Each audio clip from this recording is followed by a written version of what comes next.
Bishop James Pike was one of the most controversial and paradoxical clergymen of our century. He was a lawyer turned priest. A Roman Catholic turned Episcopalian. He drew thousands into the church, yet was almost thrown out as a heretic. Some called him genius.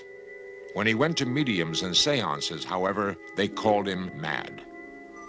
At last, he faced his destiny alone in the wilderness.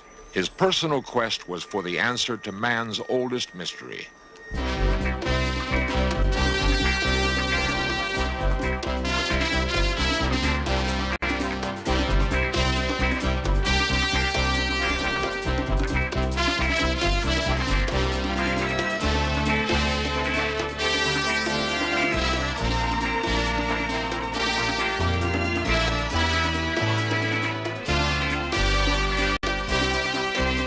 This series presents information based in part on theory and conjecture. The producer's purpose is to suggest some possible explanations, but not necessarily the only ones, to the mysteries we will examine.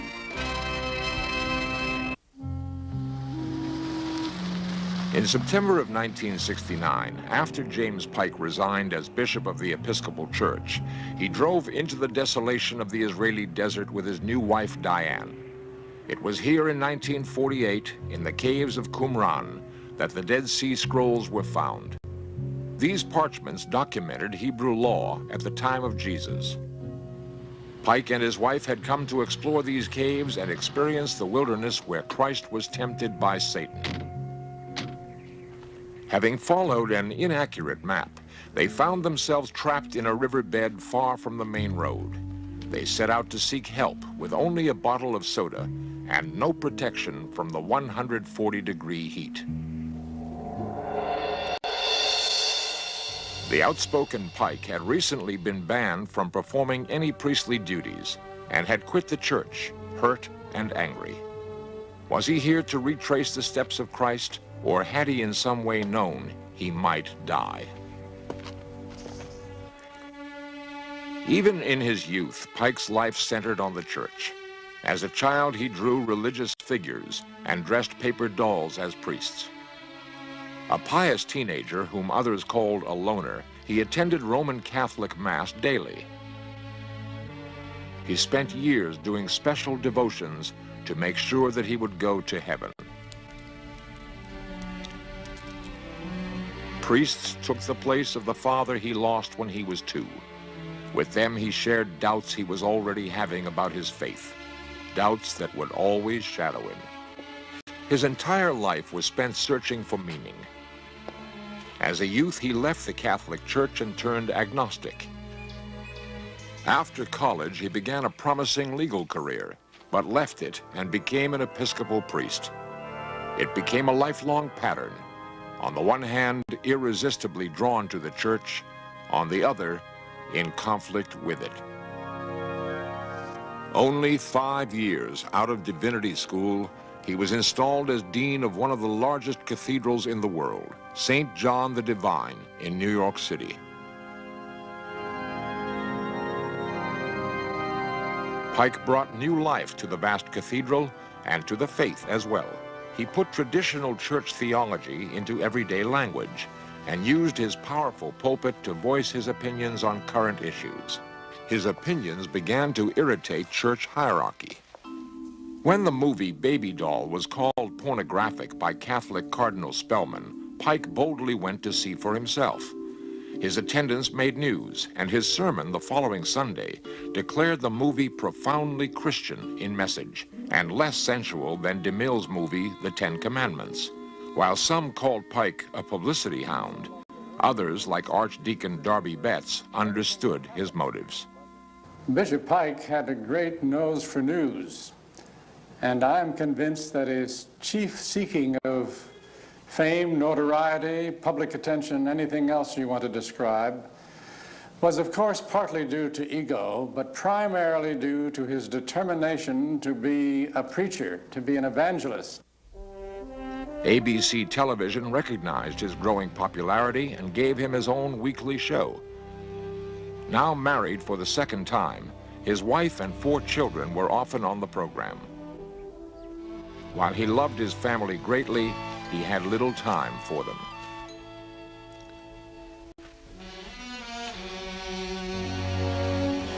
He would later consider himself a failure as a father, partly perhaps because of his alcoholism, which took him years to conquer. Bishop Paul Moore of New York knew the driven clergyman for over 20 years. I think the first thing I'd say about Jim Pike as a person to meet for the first time was an enormous energy. Intellectual energy, physical energy. It was very hard for him to sit still. When he was talking, he was always using his hands and his arms, and his mind was going a mile a minute, and usually going faster than his words, so that you had a sense he was always trying to catch up with his thinking. Pike was so compelled to achieve that he didn't consider his workday over until nearly midnight. He authored 20 books, including one entitled The Next Day, which he had to compile in 24 hours to meet a forgotten deadline. He traveled in the Holy Land to examine the Palestinian problem. Panels, articles, crusades. He missed few opportunities to capture public attention, endangering his health and his marriage. Why was he never satisfied? What was he trying to prove to the world, to the church, or to himself? Some say Jim was a genius, and some say he was mad. I think that genius is very close to madness, and in Jim Pike's case, I think most of the time genius was being expressed. But the madness did come through. The madness came through in lack of control, in going far beyond the limits of normal human endurance in his use of himself and his expectations of others. In 1958, Pike became Bishop of California, a position he had desperately wanted. The office had drawbacks, however. Now he would be expected to defend church orthodoxy, even if he disagreed with it. And disagree with it, he did. In tune with the rebellious spirit of the 60s, he seemed to voice the unspoken doubts of millions about such once unquestionable doctrine as the virginity of Mary and the deity of Christ. And not only did he challenge the church, but he became more and more politically outspoken. This sounds very unpatriotic, because the communist countries were on the side of God, whereas our nation was on the side of the devil, and it lost. Hooray! He marched in Selma with Martin Luther King and said that he was quite ready for mayhem and death. He protested the war in Vietnam and proudly displayed his new Peace Cross. He established a street ministry in San Francisco to fight prejudice and help runaways, dropouts, and gays. He embraced each new project with unbounded enthusiasm. When Pike added new stained glass windows to Grace Cathedral, he chose to honor not biblical figures, but scientist Albert Einstein and astronaut John Glenn, personal heroes whom he called secular saints. In many ways, Pike was as wide-eyed and unrestrained as the flower children who populated Haight-Ashbury. The remembrance of him that means most to me was his almost being a little boy as well as a great man. He was not only naive, he was not only humble, but he was starry-eyed about so many things. He was so vulnerable. Though popular with the public, the ecclesiastical tide began to turn against Pike, and some in the House of Bishops, whispering heresy, sought ways to silence him. Bishop Moore, however, tried to help. And we'd get him aside and say, Jim, now you please don't put it this way because it's unnecessary. You're going to alienate everybody and make it tough to get this issue through. And then, you know, he'd go off and talk to reporters, and the headlines the next morning would be disastrous. And we'd grab him and pull him into the room, the smoke-filled room, sit him down, give him a drink, and say, now, wait a minute. You really loused everything up. Will you please behave yourself for the rest of the session? And of course he never would, which was part of his genius, but it sometimes drove some of us crazy. Serious problems now surrounded him, at home as well as in the church. His 20-year-old son Jimmy was taking LSD and seeing a psychoanalyst. Together, Pike and his son left for a sabbatical in England, where they caught up on years of their relationship. They talked about life and death. They developed a closeness the two had never known before. On their return to the United States, Jimmy stopped off in New York, alone. He had said goodbye to his father in London. Near Times Square, Jimmy bought a rifle. The despondent note he left in his hotel room would give little reason why he took his life. Was his suicide the result of drugs, or was there another cause? The questions tormented Bishop Pike, even as he conducted his own son's funeral. As he followed Jimmy's wishes and scattered his ashes beyond the Golden Gate, Pike despaired that after finally learning to communicate with his son, the door was irreversibly closed. Or was it? In the years to come, he would defy the boundary of death itself, seeking contact with his son from beyond the grave.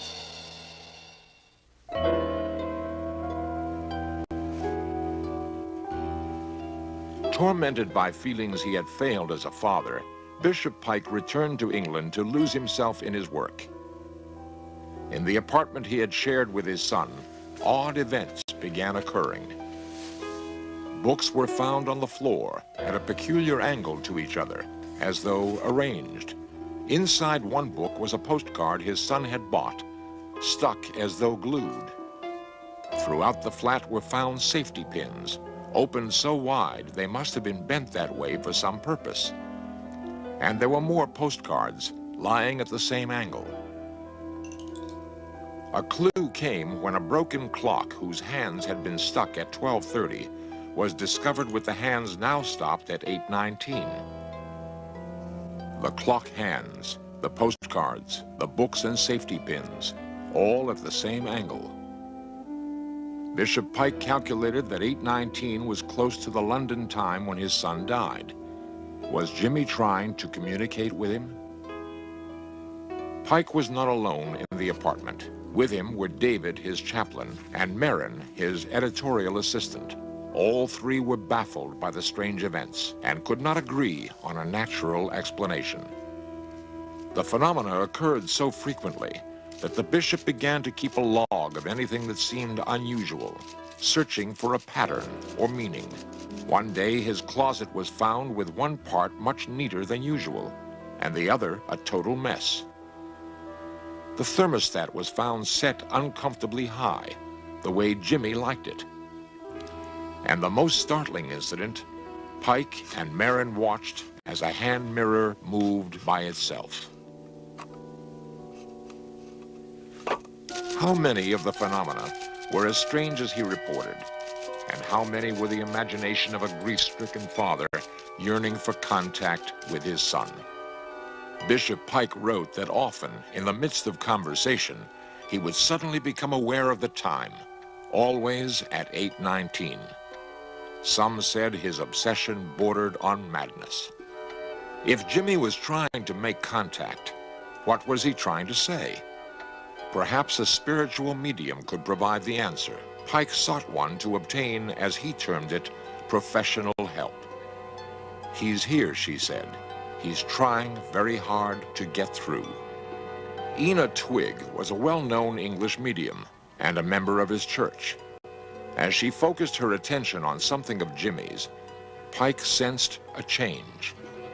Pike felt that Jimmy was speaking through the medium. His son described how he had moved objects in their apartment, regretted his suicide, and was glad, as he put it, about the Golden Gate. Pike held 2 sittings with Twigg and was impressed. But could she have been told these facts and faked the communication? Did Marin, who some suspected was unbalanced, create the phenomena and feed the information to Twigg, hoping to give Pike reassurance that his son's spirit lived? Pike doubted it, but would seek other mediums in America. Upon his return to San Francisco, Pike realized, as he put it, that he was not twins and could no longer bear his personal strains and hold the office of bishop. Thousands attended his farewell sermon. If it does not seem that there ever is going to be a second coming, if there was not a virgin birth, if there is not a committee God, the Trinity, if there was no ascension into heaven, if there was no descent into hell, then what can a man believe? Pike would search for the rest of his life to answer that question. He continued active as bishop without an official position. While teaching a course in religion, he met a young woman who became his companion, administrative assistant, and a stabilizing influence, Diane Kennedy.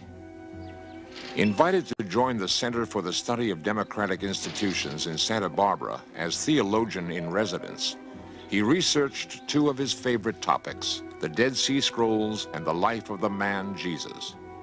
But his agitated life was far from settled. At the 1966 House of Bishops meeting, Pike would be called heretic, then censured. Well, in simplest terms, what rankled the House of Bishops is that he was basically a pest. He was a pest in that he constantly brought up subjects brilliantly that people would wish that he'd leave alone. His keen legal mind challenged the censure and demanded to face his accusers in a heresy trial. However, the law was changed, and Pike was never tried. His professional career was saved just as his personal life fragmented further. In his Santa Barbara apartment, his assistant, Marin, committed suicide, apparently unhappy that Pike lacked romantic interest in her. The scandal was quickly buried. Shortly thereafter, his 25-year marriage to Esther ended in divorce, leaving him free to openly pursue his relationship with Diane. In September 1967, Pike made perhaps his most controversial news of all, attending a seance televised from Canada with the celebrated medium Arthur Ford. While Ford's voice was reassuring, there was little that proved they were really speaking with Jim. Jim says he wants you to definitely understand that you or any other member of the family have any right to feel any sense of guilt or have any feeling that you failed them in any way. A few months later, they visited Ford again. Diane Pike.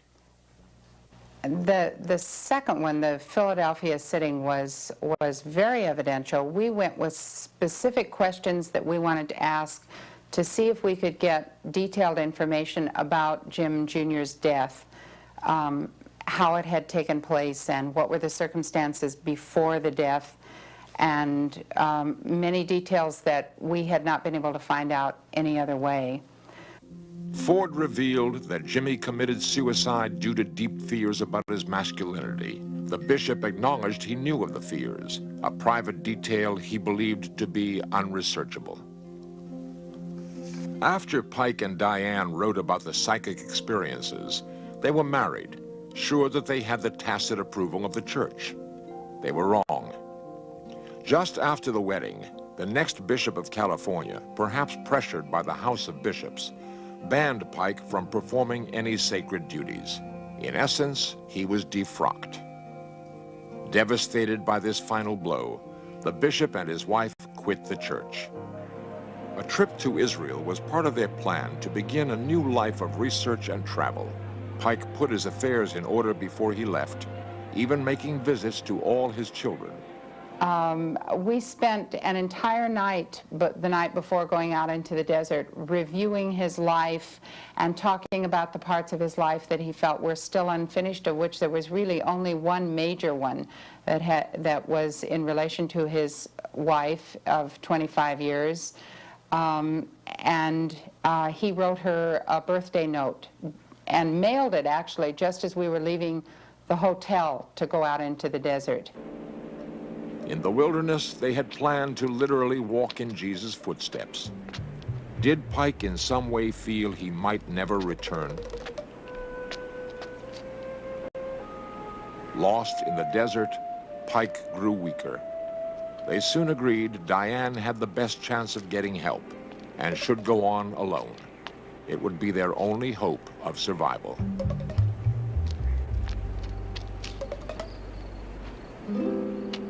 For 10 hours, she struggled through deep ravines and up high cliffs, knowing that soon they would face the merciless sun, that neither could survive. The region was uninhabited, except for a small camp of Arab road workers. Near dawn, they heard what they thought was an animal, but soon recognized a woman's voice crying, "Shalom." Diane was safe, but what about Jim? A few hours later, she led a search party to retrace their path. He was not where she had left him. Had he found his way out? Pike had discovered a small spring and pushed on, perhaps fearing Diane needed help. To show he'd been there, he left clothing behind.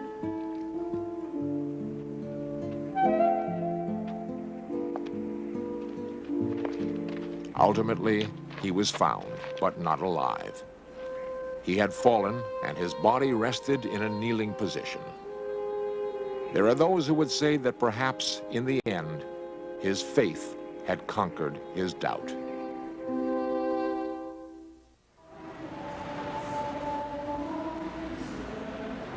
I suppose the historical role you would label someone like Jim as a prophet. What he was saying was said with such clarity and strength and sometimes abrasiveness that the church felt threatened. I think they couldn't accept him because they knew he was right so often.